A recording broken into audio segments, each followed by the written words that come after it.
What it is, ladies and gents, and welcome to another episode of Dual Senses, a PlayStation podcast, where we give you our 2 cents on everything PlayStation. My name is Alex Wolf, joined here with the one, the only, the nipple pointing Stephen Thomas Morrow. I pointed at the wrong nipple. I was like PlayStation, but I pointed at my nipple. One of these days, we're going to get through the intro without me fucking something up. If you're a fan of the show, by all means, give us a like, a comment, a subscribe, a share on YouTube, Twitter, Twitch, any of the things. Put it on out there. We're on just about everywhere. If you'd like to see the show grow, by all means, go to www.mtfproductions.com/donate, where you can donate as little as $1. The funds go to us kind of building up equipment. We had a new studio in the works. Yeah, we need equipment for the studio too. So that's real. We need lots of stuff. So please, all the stuff. Steven, how you been, buddy? I've been doing all right. Kind of a bit of an emotional roller coaster, but I feel like the train is returning to the station. Is that how that metaphor goes? Like when the roller coaster ends is when the emotional roller coaster is over? Or are we just always on the roller coaster? No, the ride is over. You get off the ride. Okay. Well, where did the train come into a roller coaster? You know, the train, the train. The coaster? They don't call it a train, though, do they? It's a train. You would know more than this. I mean, I can see how it's comparable to a train. I just never heard anyone refer to it as a train. You would know more than I would, so. Anyways, I'm on the tail end of a shitty month. So that's good, I guess. Jesus Christ. This is going to be a great episode. Strap in, ladies and gents. It's going to be a doozy. I mean, so first of all, I'll address, I am wearing a hood. I record in my basement, and it was warm out today, and my house is very much like whatever it is outside reflects inside like that. So if it's warm outside, my house is warm, so I turn off my heat. But then it immediately got cold like that, and I had to like, shit. Now. Yeah, so I had to immediately turn on my fucking heat. So in my basement is always, the heat rising and everything's always the last thing to get warmed up. So I am fucking cold. So if you guys hear any static build up with the AirPods or anything like that, because I've never done this while recording before, just put a comment in there. I'll take it down. Hopefully I'm not freezing. Do you need some snuggles? Do you need a blanket? No, I feel like a blanket will just get in the way. Oh, okay. I'm all right. I'll hang in there. I got the hot coffee. I got the warm bourbon. I mean, there's ice in it, but bourbon warms the belly if you do it right. Steven, I recently acquired a decanter. Hold on, I'm sorry. A what? A decanter. Decanter? I hardly knew her. I'm sorry. It's all fun and games. And it's a bourbon decanter, so not like a wine decanter. And I tell you what, I had no idea what the fuck those things did before I got this thing. It was given to me, a relative had passed away, and someone said, hey, they would want you to want this, and you'd be the one to use it, of course. I'm like, all right, cool, yeah, by all means.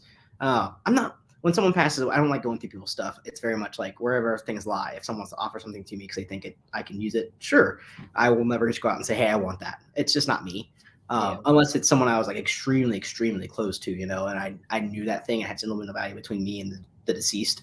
But so I cleaned it out, got all this stuff going. And I was like, I don't fucking know how to. What do I just pour the bourbon? And it's just a big, there's like when you watch TV, you see people in their fancy high-rise offices. They got that bottle of scotch or that thing with scotch in it. It's like a glass like thing, but yeah, that's what I have. So it's like a fancy little glass container box thing with a little lid.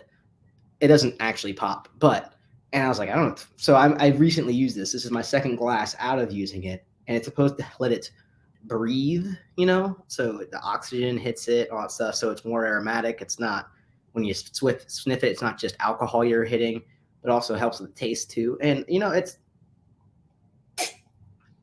I didn't mean to slip it like that, but it's not bad. I can taste a bit of a difference. It's not a crazy difference, but I'm also drinking like, not a crazy fancy thing of bourbon. So what do you call that then? Decantered bourbon? or decanted. You're asking the wrong person. I don't know, man. I just put the bourbon in the thing and I drink out of the thing now. Bourbonified. But yeah. So we'll see how this goes. Hufflepuff, Hufflepuff, Hufflehug, whatever, Sarah, whatever the fuck her name is. I tweeted it out and she said, "Oh, we can do like a night, and have things over." So that might be a thing in the cards later, where the three of us get together and her baby and my baby, they can play and do all the things. Granted, her baby is very fresh, so like I don't know if she'll be playing and doing all the things. She might be just like a turtle on the back, just kind of deal for a while. Yeah, so, but that's fine. Yeah. Steven, what you been playing? So in celebration of the Uncharted movie coming out, I've been replaying Uncharted 3 on crushing difficulty. Ooh, how's that going? I love this game. It's so much more epic than I remember it being. And I remember it being pretty epic. Yeah. But like I got to one of the levels and I was like, I distinctly remembered not liking it because I thought it was slow. And I'm playing it and I'm like, this is great. Like there's rockets flying everywhere. The one, I think it's like Israel or Jerusalem or something. It's like in the middle of the desert and there's like these temples and shit. It's the whole like as above, so below puzzle thing. Oh, like after his long trek throughout the chateau. Yeah, it's before the desert. Okay. But after I remember no, before the plane. Oh, okay. Yeah. I'm picking up you're picking that now. Yeah. But anyways, so I remember that section being kind of slow for some reason. And I'm playing it and I'm like, wow, this is actually amazing. Like Sully's coming out with an RPG and he's shooting rockets and we're like running on a thing and stuff is like exploding. I'm like, okay, this is cool. I didn't remember that being a thing, but okay. It amazes me going back because I played the Uncharted franchise recently. I played the Nathan Drake collection on the PS4. God, actually, it was 4 years ago. Thinking about it, and I had forgotten how much happened, especially in 2 and 3. Like Uncharted 1, I kind of have down pat to a beat for beat, but 2 and 3, there's always something like, holy shit, I forgot this happened in this game. Like it just. Yeah. I always forget how long the whole mountain area is, like the Himalayas is in Uncharted 2. Oh, I feel like half of the game is the Himalayas. Yeah. And then Uncharted 3 is just, it's such a globe-trotting adventure. Like you're just like boop, boop, boop, all these different environments, all these different things. And every chapter in Uncharted 3 ends with something insane happening. And I keep thinking, oh, this is the slow chapter. No, there's something insane happening. And the part that I just finished is Victor Sullivan coming out with an RPG and just being like, hey, Nate. And like everything's exploding. There's these people in these towers with sniper rifles and Sully's just like, all right. He's the best. Oh, he is. He's seriously the best. All right. But Steven, yeah. We got some tidbits. Speaking of Uncharted, you went and saw the Uncharted movie last night. We'll get your thoughts on that. We'll talk about the future of the PlayStation Productions label. But first, a few other things. First of all, big celebration. Horizon Forbidden West is finally launched. Huge accomplishment. Congrats to Guerrilla Games out there getting the game out. I know people have been waiting for this one. The boys are back. Man, that's right. The boys are back. We've been back for weeks. Where you been at, huh? Where you been? He's one of the boys. Now that he's here, now the boys are back. I didn't ask for this. Anyway. Fantasy. Thank you for tuning in.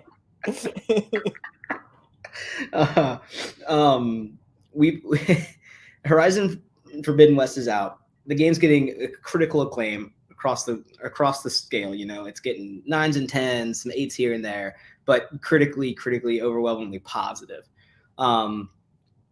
It's gorgeous. People are saying the best way to play it, of course, is on the PS5. There's been comments about Aloy's beard. Fuck whoever's having a problem with that. But some fuzz. See, I've got it's like who doesn't have the peach fuzz? Everyone's got peach fuzz. Baby's got peach fuzz. Adam, my son was a hairy ass baby when he came out the womb. He looked like a baby. I'm just mad that now the game looks more realistic than ever, and realism is a little dirtier, a little grungier. It's fine. Yeah, imagine what Lara Croft looks like up close. I mean, she's got bumps and bruises and scrapes and whatnot. She ain't wearing makeup. She probably sweats more than Aloy too. Yeah, I mean, she's probably got a lot going on. Like, so people who can't get over that shit, get over it. Why is he like this? It's because you said Kraft instead of Croft. Oh, I did, didn't I? Okay, I was like, what? Yeah.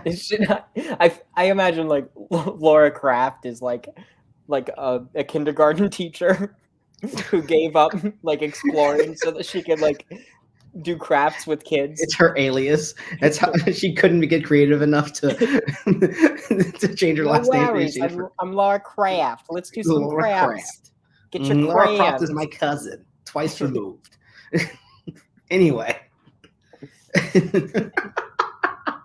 Very much yeah. What a mess. That'd be Tam Ryder. I am so excited to play Forbidden West. I'm not getting it immediately. I'm gonna wait, mostly because I'm waiting for my next paycheck. But yeah, I have it, but I need to beat. Yeah, you got your code, but like an asshole, you haven't even finished the first game. Yep. But whatever. Yeah, it is what it is. I'll get around to it. I'll probably, honestly, I thought about doing it this weekend, but then I just got, But I'm very excited to play this game. I watched the Digital Foundry, like technical overview, and not only is the game gorgeous on PS5, but they do a remarkable job optimizing it for PS4, even base level PS4. Like the amount of detail that they get into this, it's astounding. Like, I think this is one of the best optimized games as far as like graphical fidelity on like OG PS4s. It's insane. That's awesome. So Steven, you and I talked about this a little bit, and I don't want to get too far into this. We talked about the success that Zero Dawn had when it originally launched, where people loved it, critical acclaim. Of course, it went on to sell millions of copies and became a brand new hit IP for PlayStation. But it was shortly overshadowed by another release that came out not long after, Breath of the Wild, with Legend of Zelda: Breath of the Wild. Now, history looking like it's going to repeat itself with Elden Ring on the horizon. Do you think that Forbidden West will be overshadowed by what was voted as the most anticipated game of 2022 with Elden Ring? See, I don't know, because there certainly is a lot of hype around Elden Ring, especially within the hardcore community. But I also think that fewer people know about Elden Ring than know about Horizon. And the reason why is because I think like Horizon was a pack-in game with the PS4 in one of the editions.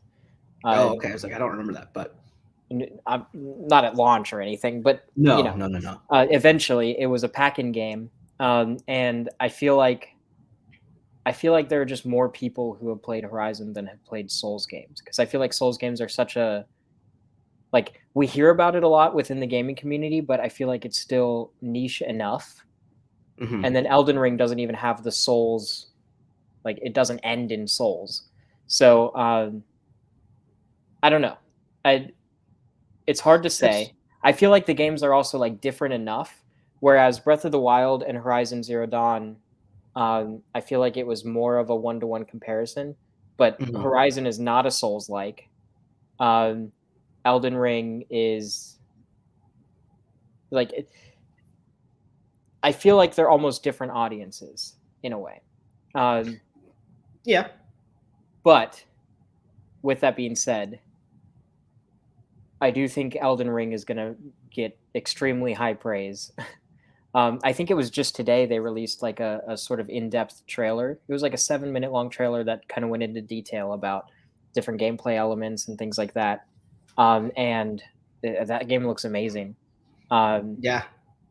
It doesn't look as beautiful, I guess, as Horizon Forbidden West, but it looks like everything that a fan of Souls games wants. So I don't know. It's hard to say.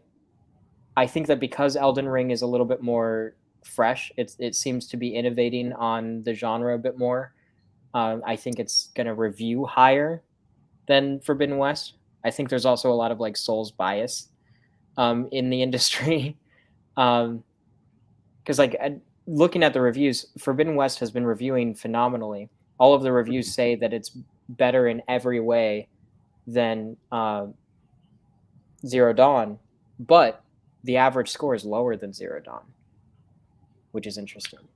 I wonder if that's just due to, especially if we're comparing how long Zero Dawn's been out, and especially with its release on PC, how many more reviews, than Zero Dawn has over that, affecting that average.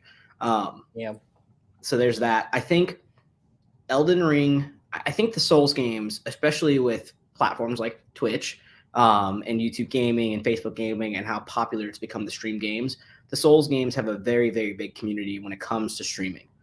So I think while if years ago with games like Dark Souls 2 and Dark Souls 3 and even Bloodborne, the Souls community was small, niche, but it wasn't as large as it is now. Whereas now it's larger, right? They have a more mainstream take because of how many people are just watching people play these games. A lot of people don't like playing those games, but enjoy the people playing them to see the funny gags from frustrations, the glitches, the whole 9 yards there. So having that now with its first take on a next-gen console with the Xbox Series consoles and the PlayStation 5, as well as having George R.R. Martin kind of pin some of the world building on this as well, that's going to add some star power. So while you're right, I don't think this game will reach the level of press and coverage or popularity, I should say, that Horizon has, especially with statues being built in Italy, Aloy gracing the cover of a digital copy of Vanity Fair. I don't think we're going to have that. I don't think we're going to have that from Elden Ring, but I think it's going to be up. It's going to be higher than any other game from Software. Yeah, I think in the industry, within the industry, Elden Ring is going to overshadow Forbidden West, but I think Forbidden West is going to sell absolute gangbusters. Oh, certainly. Compared to Elden Ring. I think it has the appeal with how many PS5 consoles are out there and how many people are still clamoring about there's not enough true exclusive IP on the PS5, and knowing that this game has been touted as the best game on PS5, overtaking the throne from Ratchet & Clank Rift Apart. This game will sell, namely because people want things that'll push the limits of their PlayStation 5 on that alone. Here's what blows my mind, though. Mm-hmm. Guerrilla actually used the PS4 as the base when developing Forbidden West, and Forbidden West looks amazing. I cannot wait until, and I know this is controversial, I guess, because I had a different stance before I had a PS5, but I cannot wait until we get true PS5 exclusive titles built from the ground up for PS5 from PlayStation Studios, because holy shit, does Forbidden West look amazing. And Rift Apart, that was one, right? Yeah, but I still don't think that's really squeezing all the juice, because fair. It just. Yeah, I get what you mean. I don't think it's squeezing all the juice. But I can't wait to see how much juice can be squeezed out of the PS5. No pulp or pulp? You want pulp in that?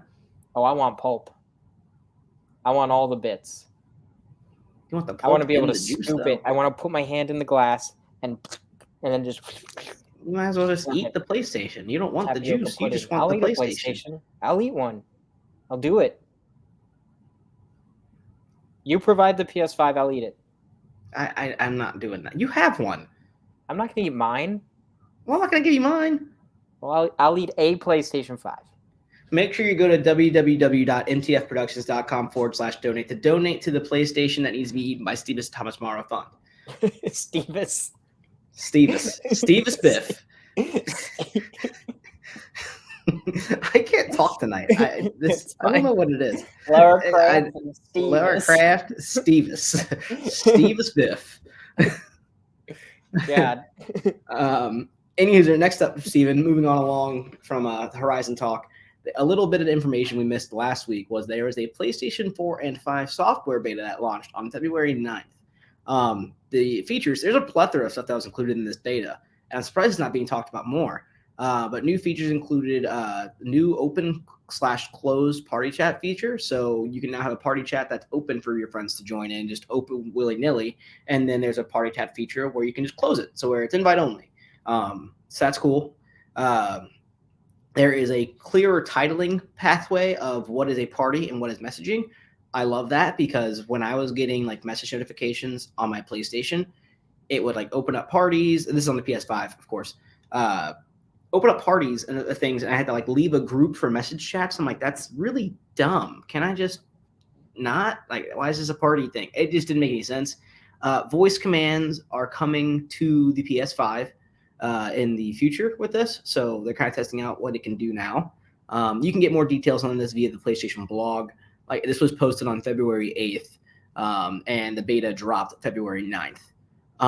There are more game-based edit options with filters for games via genre, things of that nature. You can open up more tiles on the live area on your PlayStation 5.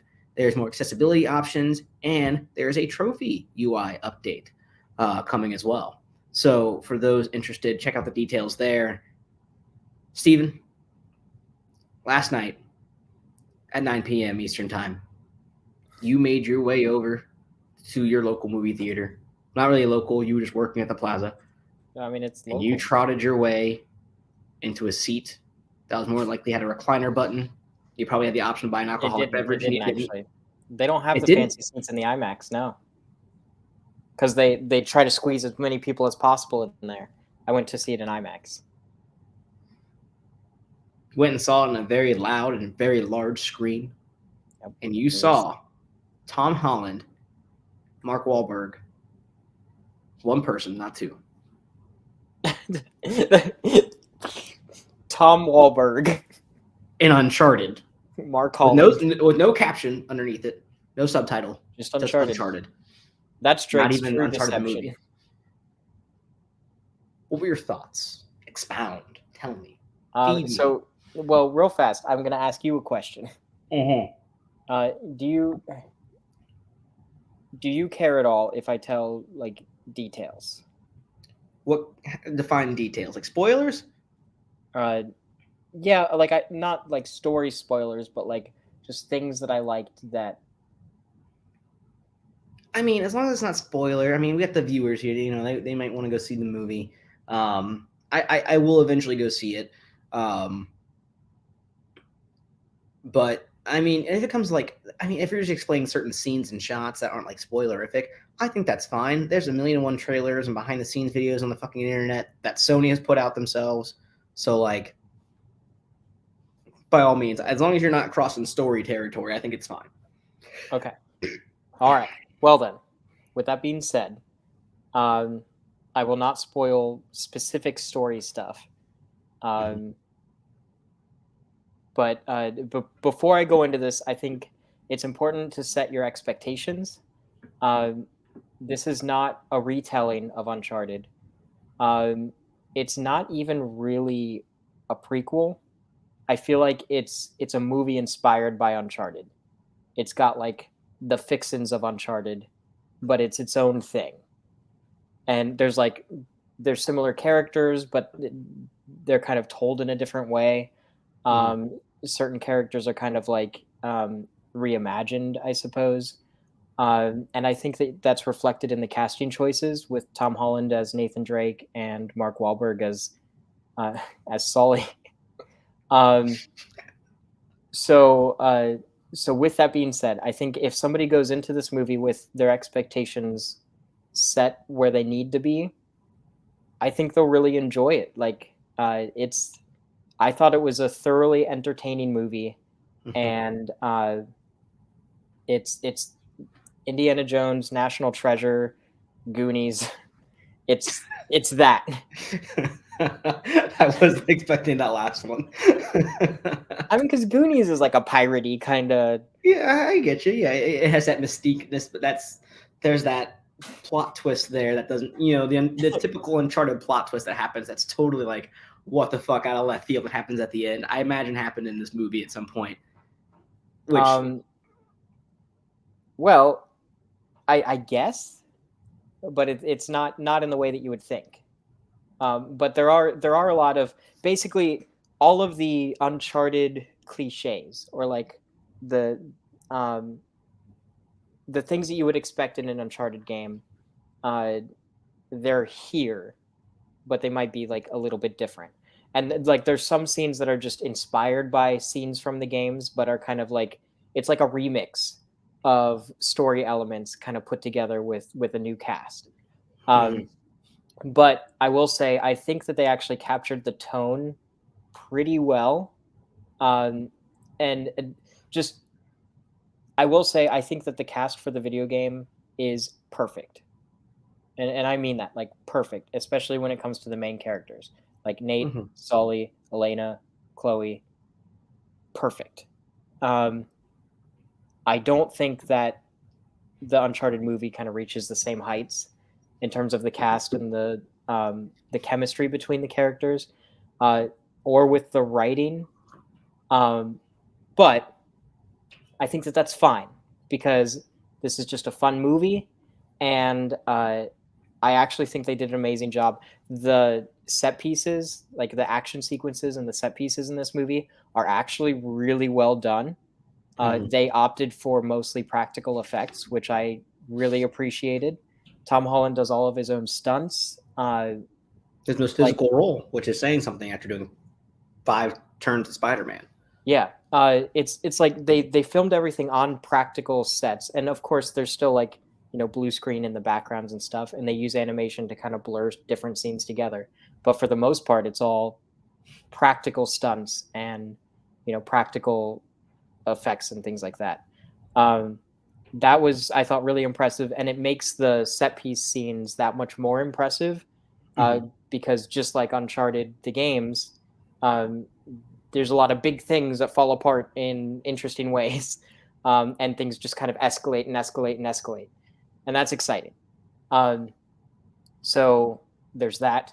I think that the humor it's there, but it's not quite at the same level as the games, and I think that's because of the chemistry of the characters and things like that.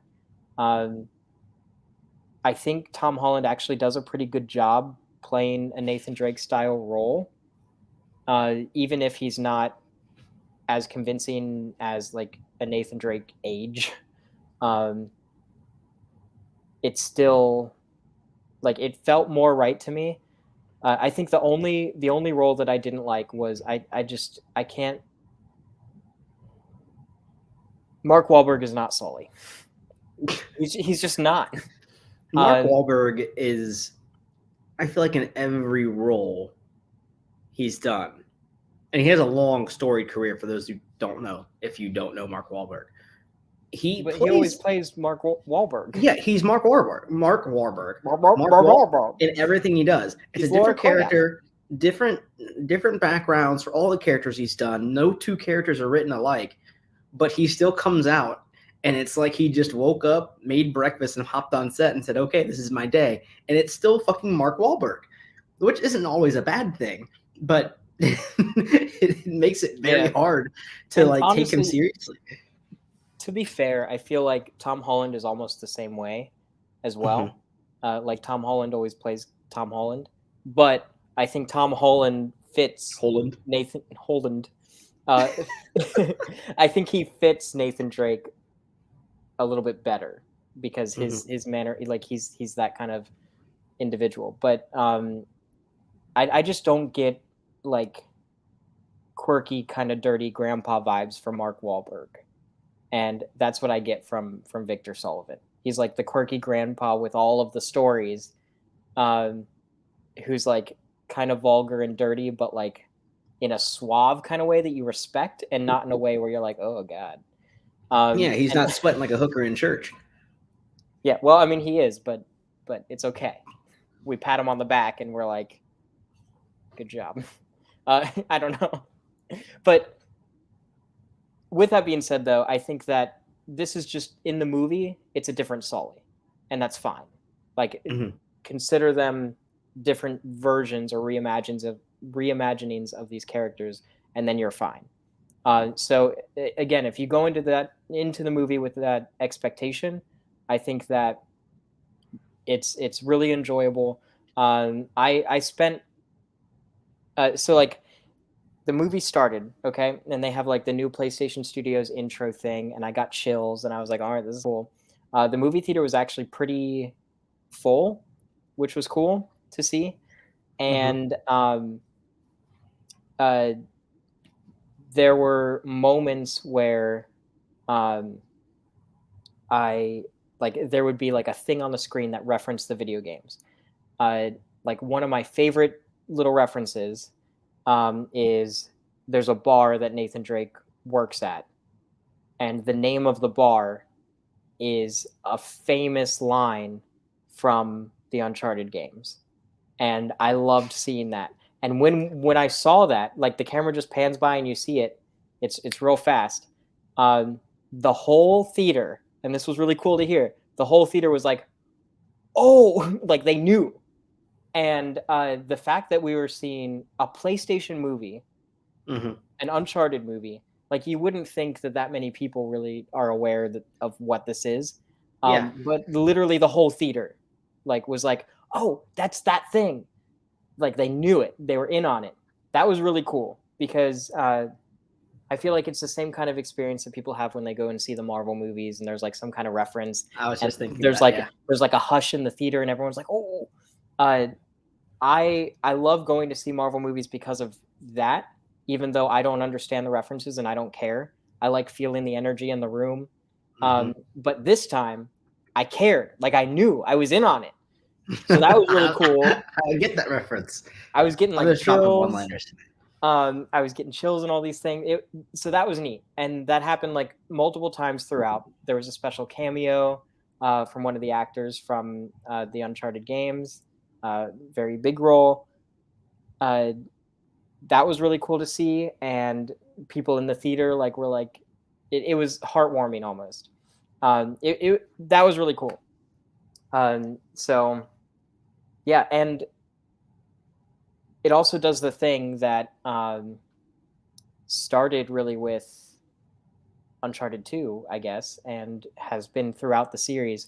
They started in the middle of the action, and then they like kind of went back and explained how they ended up there, and that was really cool. Like Uncharted 2 famously starts with Nathan Drake in the train that's hanging off of the cliff, and they do something similar with the movie, and it's kind of neat that they kind of paid they referenced the games in that way with the way that the movie was structured. They have like puzzles in there. It's like a little bit more involved than I thought it would be, which is why I almost consider this like it sometimes almost feels more National Treasure than Indiana Jones in a sense. You know, I like that comparison for Uncharted as a whole, honestly. Yeah, because National Treasure is a little bit more like, oh, let's solve this thing, and Indiana Jones is more, oh, we're in a tomb. You know what I mean? They ended up in a tomb, I think, twice in National Treasure. I think both movies ended up with them in a tomb. Yeah. Looking for treasure. This is kind of like a meshing of those things, and I mean, the Uncharted games are also a meshing of those things, so it's kind of neat. Also, like for most of the movie, I didn't hear the Uncharted theme, but then when it happens, I was like, oh, and then I started to get those chills again, and I was like, this is good. That's awesome. Because it's such an iconic theme song, and I was like, are they going to do it? Like halfway through the movie, I was just like, I haven't heard the Uncharted theme. What's going on? But then it happened, and it was nice. That's awesome. So, so yeah, I really enjoyed the movie. Would you see it again? Yeah, I'm actually gonna see it again. When? Maybe tomorrow. This bitch. Listen, so I went to see it by myself. I was originally planning on seeing it with you, but you've been feeling under the weather and everything. So I ended up seeing it by myself. Mm-hmm. But now I want to see it with somebody. I want to see it with Andreas. I was telling a friend about the movie. I specifically mentioned that Tom Holland is shirtless, and she was like, "Let's go see this right now." And I was like, "I can't. We're recording this podcast, but I can see it tomorrow." And she's like, "All right, we're seeing it tomorrow." So now, seeing it tomorrow. But this is something that I wanted to talk about. Actually, we need to address shirtless Tom Holland. Why? This is something that I thought was weird, and it felt like fan service, but for like the wrong fans. There is a workout montage of Tom Holland shirtless in the movie. Okay. It's like more than a minute of several different scenes of just Tom Holland shirtless doing like push-ups and pull-ups and things like that. It felt like we wouldn't see Nathan Drake doing that. Like, he doesn't work out. Yeah, and we wouldn't see that. And I feel like there were some moments that were put in the movie just because it's like, oh, this is Tom Holland, so we need to do this for like the guys who dragged their girlfriends out to see this PlayStation movie need to look at shirtless Tom Holland to appease them. It felt like that at times.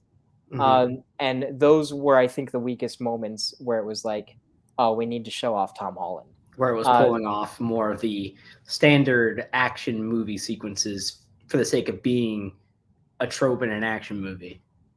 Yeah, well, I mean, Uncharted has always been an action movie caricature trope. Yeah, but the main hero has always been like, like you said, you don't see Nathan Drake doing pull-ups or push-ups or working out, and if anything, you imagine this man, if you walked in on the street, he probably doesn't work out, probably drinks a couple beers every night, and just there to fuck around, and he just happens to be physically good at climbing everything in sight. Yeah. Well, because he's lucky. That's his whole shtick. Yeah, exactly. Like, he doesn't actually, when his health goes down or whatever, and you see it's his luck running out. He only gets hit once by a bullet and then he's done. But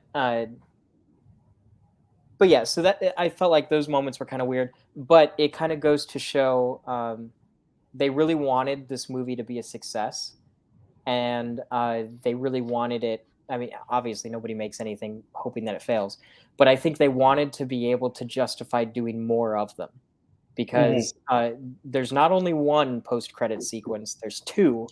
Oh. And yeah, so you want to make sure that you sit a little bit. I was sitting there because I wanted to listen to the Uncharted theme song because they play it again in the credits. But then there was another post-credit sequence. So yeah, two post-credit sequences, and they both reference that there's more to come. And they directly reference other characters and stuff and bring them in, so that's kind of cool. Yeah, so they have intentions of continuing this as a series.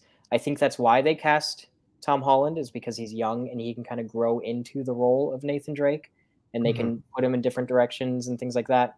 And I think that's almost the same thing with Mark Wahlberg too, because he's older, and so he can grow into a more Sullivan-esque role. Victor Sullivan.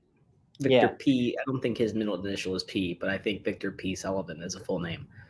Yeah. Yeah, so that's kind of my theory with the casting, at least. Yeah. And I feel like they're gonna. I feel like there's a lot of potential actually with this series. Ticket sales have been really awesome actually, and I think it's because of Tom Holland and Mark Wahlberg, honestly. Oh yeah, the movie brings some star power. Antonio Banderas.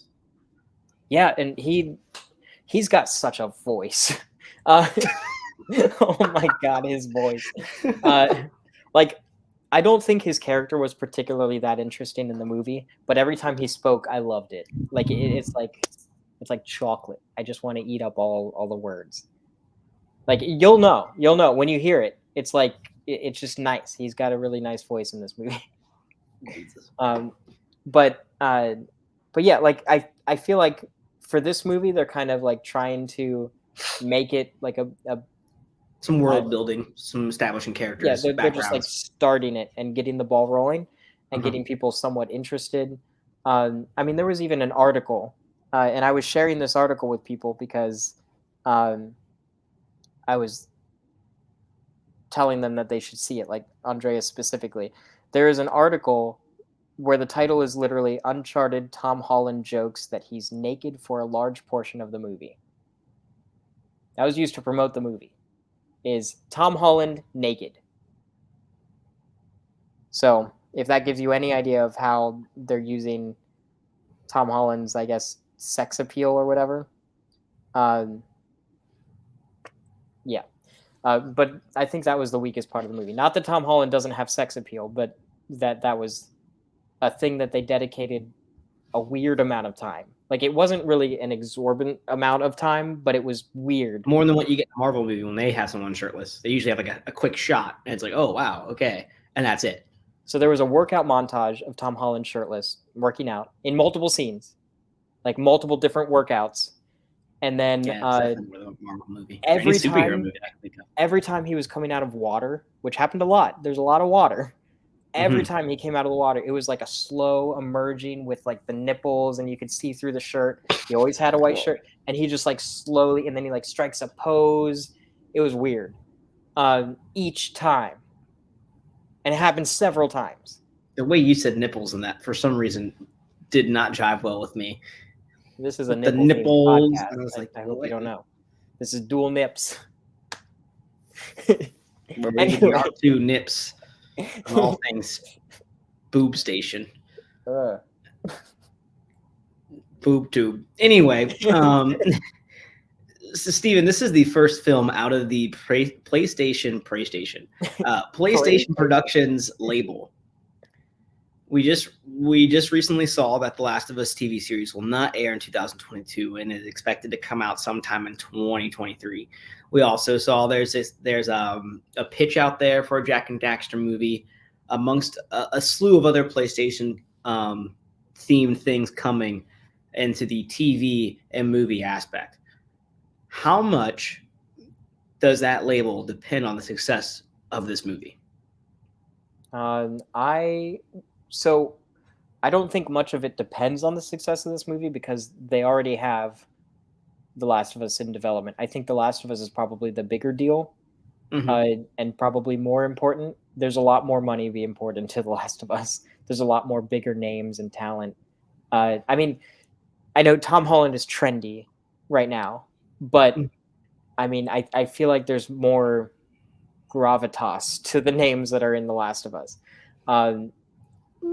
Yes and no, I would say. I think feel like there's a little bit more respect in terms of like acting and like the quality of the storytelling of the talent involved. Yeah, you're getting where Tom Holland can bring the dollars. He brings the money, right? Yeah. I mean, third highest grossing movie of all time right now with Spider-Man No Way Home. He's Spider-Man. That alone sells. But with Last of Us, you've got, Pedro Pascal, quality actor. And I think the difference is also with this being a TV show, you've got more runtime in general. So you need someone that can bring all the chops, right? In multiple aspects, especially whereas Uncharted, action adventure, some funny bits, right? The Last of Us is we're going to take a knife to your heart and twist it over 6 hours with 6 different episodes. So I think I just feel like the Last of Us series is going to be a little bit more indicative of what PlayStation can really bring to the table in terms of like a quality, like award-winning type thing. Like Uncharted won a shit ton of awards as a game series because of its technical prowess and like it was really going for emulating that cinematic experience. But as far as like a story goes, it's not necessarily like Oscar worthy. Right. Like the performances, they're a little bit more hokey and it's more of like a popcorn flick, hinky. That kind of thing. Hinky. But yeah, so I think more of PlayStation Studios' future and success is going to be riding on the Last of Us series.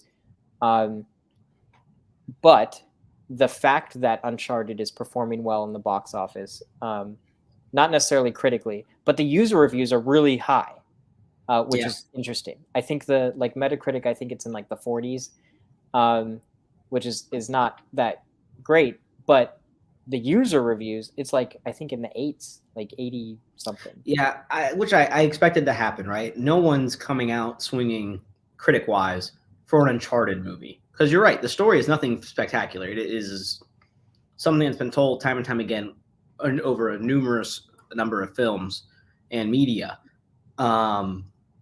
So when it comes to this movie, it's very much a movie for the fans. This movie's been in development hell for almost a decade, if not longer than. So this is very much a matter of, I mean, Mark Wahlberg at one point was cast as Nathan Drake. Is how long this fucking movie has been in development. So I wonder. That's a good point. I wonder if their plans for Uncharted and for PlayStation Studios overall evolved, because they might have started as this being like sort of more of a one-off, and then they're like, oh well, no, we want to continue this as a series and kind of have these characters grow into these roles. Because Mark Wahlberg, he's not going to look like a Nathan Drake for long, but Tom Holland will, just because like they're you said, older. he'll grow into it. Yeah, so I wonder if that was their thinking, and I think that's a big thing for PlayStation Studios as a whole. Like, we know that they're working on multiple movies, multiple productions. I think that what they're doing is, I think Sony's basically leaning into where the money is. Mm-hmm. The gaming division of Sony is the most profitable. That's their most successful thing right now. And I think, personally, Sony's most valuable IP is in gaming. Like, even though Sony is like a crazy large thing, I mean, maybe minus Spider-Man, which kind of exists as multiple things. Yeah, but and they only have rights to movies. But in terms of like the most valuable IP that Sony owns and can do whatever they want with, their gaming worlds and characters are insanely like full of potential for all kinds of things. And especially now that we're throwing, Bungie in the mix with Destiny, like, holy shit, there's so many things that Sony can do and that PlayStation Studios can do, in terms of like movies and film. PlayStation Productions, sorry. It's kind of baffling to think about, and I think that this Uncharted movie, I was very excited about it. Not even that much because of it being an Uncharted movie, but because it's sort of the markings of what I think is the beginning of a new era for PlayStation, where I think we're going to start seeing more synergy with all these different IP in all kinds of different forms of media. And there's going to be a lot more like cross-pollination in terms of that. Mm-hmm. And that to me is very exciting. I see PlayStation in a place of immense growth right now. They've already mastered the thing that they are amazing at, which is the narrative-driven third-person video games. They have mastered that, and they're going to continue to do that. And now they're growing, and they're making sure that they're growing in a way that's quality. And I'm really excited for them to grow into that, and kind of become an entertainment powerhouse in the same way that they've become a gaming powerhouse. So it's interesting. I mean, so Sony Columbia, they've always been there, right? Sony's always been behind movies, always been a thing. Now, when it comes to, much like how when you see Lucasfilm, you're getting a Star Wars movie. When you see Marvel Studios, you're getting a Marvel movie. And it's, at this point, I think it's pretty universally understood that those things are under the Disney umbrella. You don't think that when you hear Sony, right? When not PlayStation, but Sony. When you see a Sony logo in front of a movie, you don't think, oh, wow, Sony owns this thing. It's just like, okay, it's there. Much like how you probably didn't associate Fox with the big dun, dun, dun, dun, opening the movies. Like, the Fox logo is not even there anymore. It's Searchlight Studios because they were purchased by Disney last year. So Sony sounds like they're trying to capitalize and put themselves in that same vein as Lucasfilm or Marvel Studios, where like, hey, this is coming. This is our thing. Hence the opening reel for the PlayStation Productions things at the beginning of Uncharted, much like we get with the PlayStation Studios aspect with the beginning of their first-party games.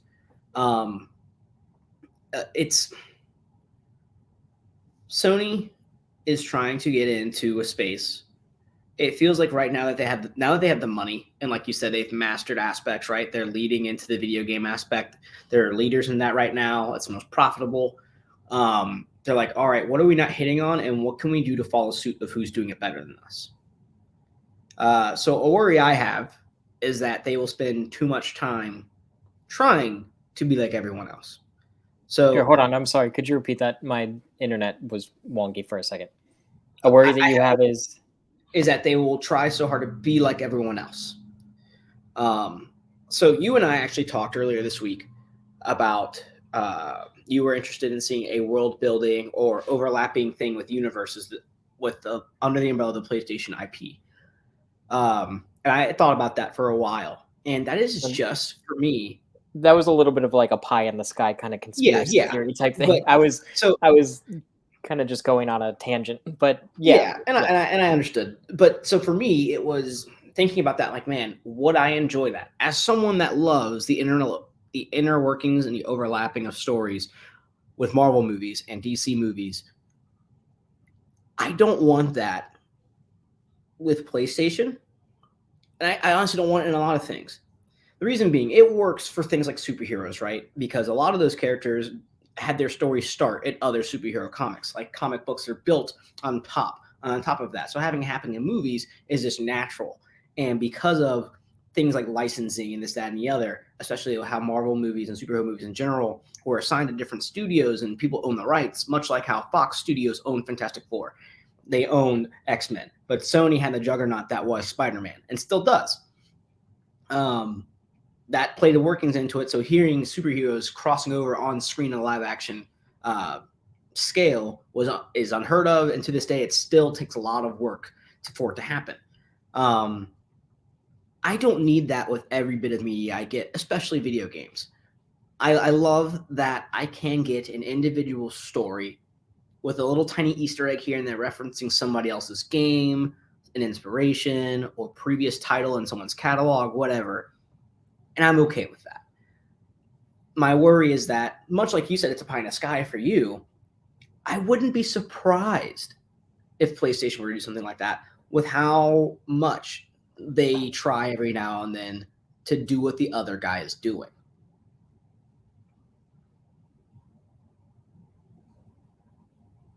Are you finished? Yeah. I didn't know if like the camera froze or something. I'm like, I just held still really good. There's your screenshots, ladies and gents. There's some good screenshots, actually. We make some faces. But I mean, yeah, I understand that, and I don't necessarily want them to do it in the same way that like Marvel has done it.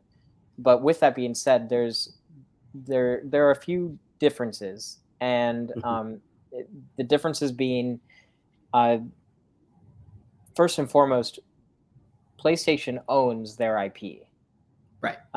So they would have full creative control. It's not a matter of trying to pull all of these weird deals with all these different studios and trying to collaborate and like figure out all these things. And then you have that weird wavering quality because like this studio may not be as experienced as this studio, like what we've seen with some of the Sony Spider-Man films and things like that.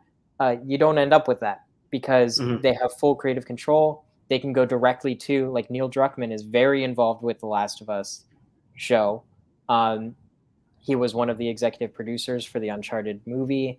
Like things like he's that. He's the face of Naughty Dog now, so he better be. But yeah. But like making sure that the people who understand these IP are involved in these other projects. I think that's really important. And the fact that PlayStation owns these IP and can make sure that that happens, I think that's just going to show a higher degree of quality for these IP, and it's going to be a little bit more loyal to what those things mean. So I think that's the first big difference. But then also, I don't think when I was mentioned like a multiverse type thing, I know I gave a weird example, like like Kratos fighting like a Marvel superhero or something. I think that there's room for both these like standalone stories, like the Last of Us series and Uncharted movie, whatever, and then maybe like a crossover project that's sort of an exploration of an idea whether that's a game or a movie or both. And I think that could be kind of interesting. I mean, in the same way that like Ratchet and Clank did a really good job of like bringing in these other universes and stuff in a way that made sense, but it was essentially a reference. Yeah, it is an Easter egg more than anything else, I feel. But it opened the door to something that I think could be really interesting and can make sense within certain contexts. And I think it'd be interesting to see PlayStation kind of explore some of those things in the same way that like Ratchet and Clank did, for example. I think that there's a lot of potential, and they have some like insanely valuable IP, and they can do some insanely crazy things. But with that being said, it'll definitely take time. So like the Marvel movies started as standalone things that were not interconnected at all. And well, depending on where you're talking, Iron Man literally opened up with that end credit scene of Nick Fury talking about the Avengers. So like the whole point of that movie was to start building. Well, like before Iron Man. Oh yeah. So like they started as like standalone things, and then they kind of built to the point where people started to respect these superhero movies, and then it was like, okay, now we're in a position where we can do this because now these are like quality things that people care about. Now people trust that these are going to be good stories, so let's bring them all in together. And Marvel was able to do that because Marvel has all these characters that can interconnect and things, and it works kind of well. I mean, do I want Sackboy to be in the Last of Us HBO series? No. I don't want Sackboy to walk around with Joel. That's the only fucking thing I want to see. What if Sackboy's the one who dies in the beginning? It's just it opens up with the Sackboy plush being just ripped open. Sackboy gets like shot, and then he's like just holding Sackboy and crying. But like, I mean, what if one of the characters has like a Sackboy plush, or something? Like that'd be kind of cute, I guess. Like that'd be nice. For me, I don't want it to go that door, that forbidden door, shall we call it. I don't want it to go more than a Sackboy plush in an HBO series. I don't want to see anything more because, I mean, lest we forget, PlayStation Move Heroes happened. I don't want that. I didn't want it then. I don't want it now. The most I would like to see these things interconnect because, like I said, I like the individual stories. I want references and Easter eggs. That's about as far as I'll go. When it comes to video games, even with PlayStation owning the IP, yeah, that's fine. It's great. I understand. Like, yeah, if they're gonna take care of it, they're gonna take care of it. At least I trust them to. It's still not something I respect, and I like the separation between the two, between the worlds. The most I would want to see anything is a PlayStation All-Stars Battle Royale sequel. That's it. That's all I want. You give me that. That's all I need. That's the only crossover I need in my life. This is my theory. Okay. Mm-hmm. Here's my theory. I think PlayStation All-Stars Battle Royale is happening again, and I think it's going to be an actual Battle Royale. Oh. Like that's what I think. I don't want that. I think that's going to happen. That's just Fortnite. That's already happening. Mean, kind of, but I think it'll be, with its own little spin. It'll have its own identity, but I think it'll be like some kind of like a shared world with all these characters and things. I think it'd be kind of neat. But that's my theory, at least. I think that's one of the 10 live service games that they currently have in development. I want All-Stars Battle Royale too. I do too, actually. But like, so with that being said, though, I don't want all of it to be some interconnected thing. I want the standalone stories, and then I want like an occasional spin-off, like what if scenario where maybe we see Astrobot and Sackboy hanging out. But see, that's one of the few animated movie for kids. I wouldn't even want the game. Give me the game. Give me the game. I just want the game. Give me a game of that, I'm in. But I don't need Kratos and Aloy doing a thing. I don't need Kratos and Nariko from Heavenly Sword doing a thing. I don't need Aloy and Nariko doing a thing. I don't need all that. The Astrobot Sackboy thing works because those are voiceless characters in an animated world aimed at kids that can have platforming genius written all over it. Nothing more. That's all. I can see like Ratchet and Clank. I can basically see all the characters from PlayStation Move Heroes. Like I can see Ratchet and Clank, Jack and Daxter, Sly Cooper and the gang. That sounds like a rap group. Sly Cooper and the gang, yo. But I can see them in like some kind of shared multiverse experience, where something goes wonky with the Dimensionator. Like I can see that, and I feel like that would be a really fun, like, animated movie. Like I think that'd be kind of neat. And I don't know, that there's a lot of yeah. Well, we don't count that. Or that Sly Cooper movie that just never fucking happened. Yeah, but okay. But those little animated shorts that they were doing for no goddamn reason, that was quality shit. That was good stuff. Was quality. Mm-hmm. So like, if we did some of that, that'd be good. I still think Sly Cooper would be an amazing like animated series. I would love for that to happen.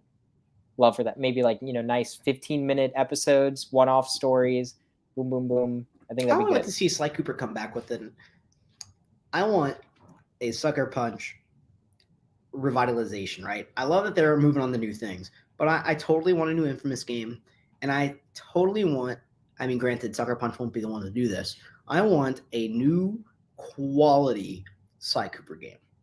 I won't count Thieves in Time. I won't. I hated that game. I couldn't get into it. I thought Thieves in Time was fine.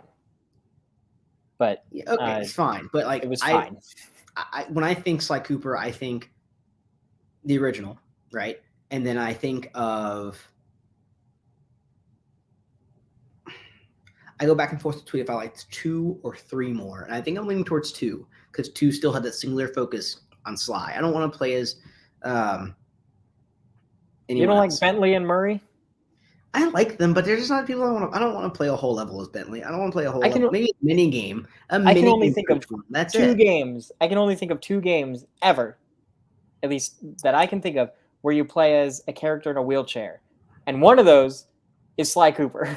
And nothing against that. My point is just the fact that the stories are always typically about Sly, so I don't need to spend an entire level, like an actual level, as either of the characters. Little side, small mini game things, like how Bentley was in the first 2 games. Totally cool. A quick little like shot where it's like all these enemies coming out, and Murray's got to fend off all the enemies while Sly gets his getaway as a distraction. Cool. A quick 2-minute, like, just beat the shit out of everybody walking through the room door. Because Sly's not doing that. That's Murray's job. He's the muscle. Makes total sense. I do not need Murray going in disguises, dressing up, platforming, doing all this dumb shit. This is the dumbest fucking thing. Like, I don't want it. Like a geisha so he can seduce these monkey men. And it wasn't fun. It just wasn't fun. It was so bad. I thought it was funny. It wasn't entertaining to play. I'm like, this is fucking dumb. I just want to play. I want to sneak around. Murray's got his ass hanging out, and he just turns around. Am I beautiful? What a weird thing. I love Sly Cooper.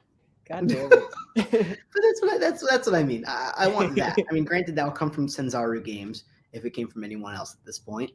But well, I want that. Aren't they owned by Tencent now? Senzaru? That's true. But yeah, they're owned by them. That doesn't. I don't think that necessarily stops PlayStation from publishing something under them. Now, I think PlayStation would go to someone else. Yeah. Just because they'd want someone under them. But now that they had the whole PlayStation Studios branding thing, they'd want to go under themselves for sure. It's because you don't make a label like that and then say, oh, by the way, we're in this third party thing. We'll work with one of our first party IP, let alone one of our most beloved. So. But yeah, I agree. I would like to see a lot of these things come back. I think that the PlayStation Studios or PlayStation Productions stuff, I think it does nothing but enhance PlayStation's ability to leverage its IP and to make more money and to provide these stories and characters to more people. I think that it's a sign that Sony understands that their biggest asset is their gaming IP. PlayStation is a stronger brand than Sony. And that's insane to think about, but it is. And I think they understand that. And I think that's why now we're going to start seeing more PlayStation branded movies, PlayStation branded all kinds of things. That really is kind of insane to think about that PlayStation is bigger than Sony. Sony fucking invented MP3 players, and PlayStation is the bigger brand, which is a part of Sony. That's crazy to me. Wow. Wild times. Wild times indeed. Wild things happening in the Forbidden West on the horizon. I got nothing. This is uncharted territory. Ladies and gentlemen, this has been an episode of Dual Senses, a PlayStation podcast. Again, like, comment, share, subscribe, click the bell, do all the things to let us know that you love us, you like what we're doing. If you are a superb fan of the show and want to see us grow, make your way over, of course, to www.mtfproductions.com/donate. We're here every Friday, typically 9:30 p.m. Eastern Time. So we'll see you then.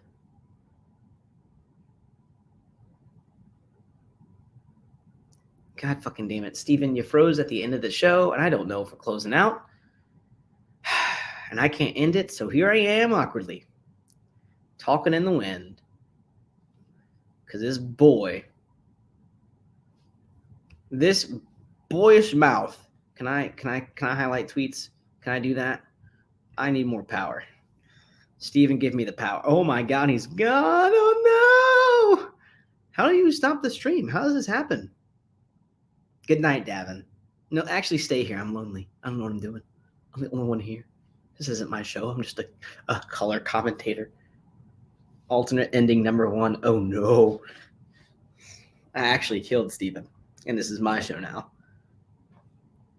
We're no longer called Dual Senses. Sorry, I'm having some internet issues.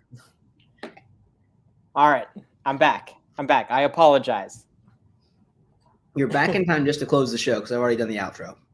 Oh, well, God damn it. So I said, see you next time, and then it froze. And I'm like, motherfucker.